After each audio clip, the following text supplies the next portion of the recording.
Lung Ying-tai's opinion piece in the New York Times, "The Clock is Ticking for Taiwan," offers a poignant meditation on the fragility of peace in the Taiwan Strait. Her words resonate with many who live in Taiwan and hope to preserve their freedoms. However, her argument is more rooted in sentiment than in a clear-eyed assessment of geopolitical realities, strategic interests, and democratic resolve. To borrow Lung's metaphor, yes, the clock may be ticking, but it's not counting down to surrender. It's counting forward to a future shaped by Taiwan's people, not dictated by outside powers. Taiwan is not Ukraine. Lung implicitly compares Taiwan's situation to Ukraine's, casting both as vulnerable outposts of democracy in the shadow of authoritarian aggression. But this analogy has limits. Taiwan holds far greater strategic importance to the United States, as well as to the entire Pacific region.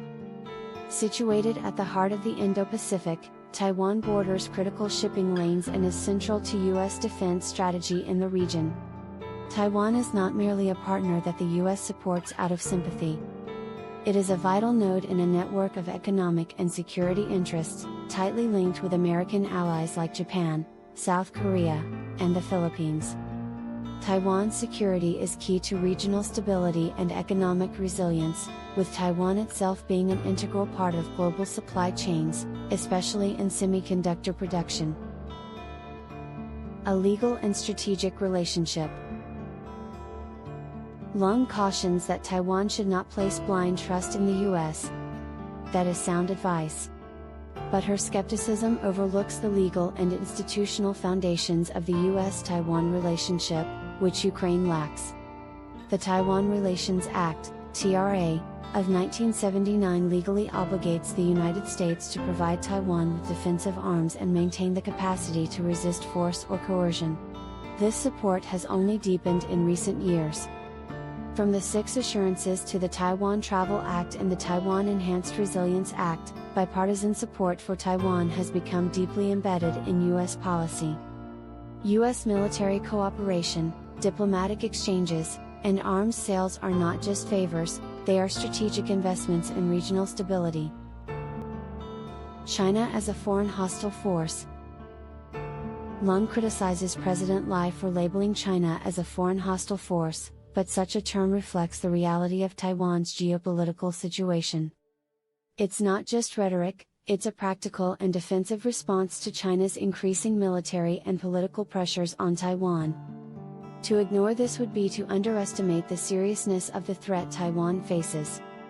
In response to these concerns, the Taiwanese government has been forced to reinstate military tribunals to address treason, espionage, and national security threats, especially related to China. Military courts will only handle cases involving active duty military personnel accused of serious offenses like treason, while civilian courts will continue to address crimes committed by civilians, including former military personnel. Be wary of the US, but wary of China too. Lung urges Taiwan not to rely too much on the US for protection, which is a valid advice. However, she seems to suggest that returning to the cross-strait détente that former President Ma Ying-jeou promoted is the alternative. This completely disregards the results of that policy and the will of the Taiwanese people. President Ma did foster warmer ties with Beijing, most notably through the Economic Cooperation Framework Agreement, ECFA, signed in 2010. Yet the economic benefits were mixed. A 2020 analysis revealed that the ECFA had negative and significant effects on Taiwan's exports to China.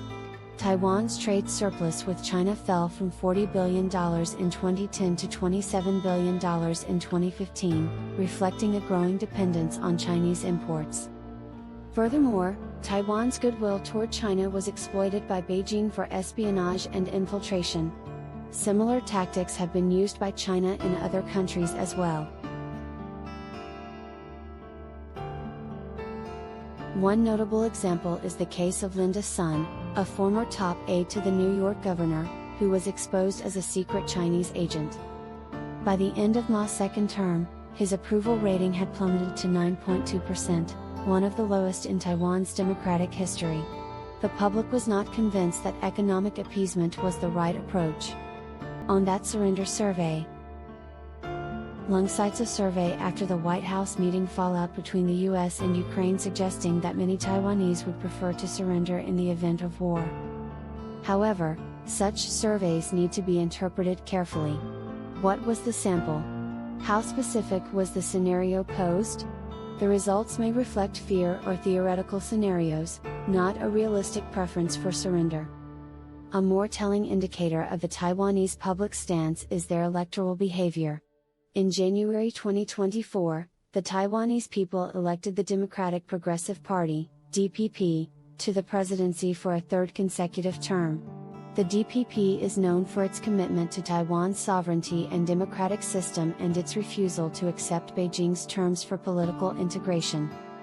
The victory of President Ling Ying-tai reaffirms the public's determination to stand firm, not surrender. If surrender were truly popular, voters would have embraced parties more amenable to Beijing's demands. They didn't. Peace is worth defending, not bargaining away. Lung is right to hope for peace. We all do. But peace doesn't come from yielding in advance. It comes from preparation, resilience, and clarity of purpose. Taiwan has never been an aggressor, but it has never consented to being annexed either. Rather than framing Taiwan as a helpless pawn between two superpowers, we should recognize it for what it truly is, a vibrant democracy, a major economic player, and a people who have chosen to chart their own path.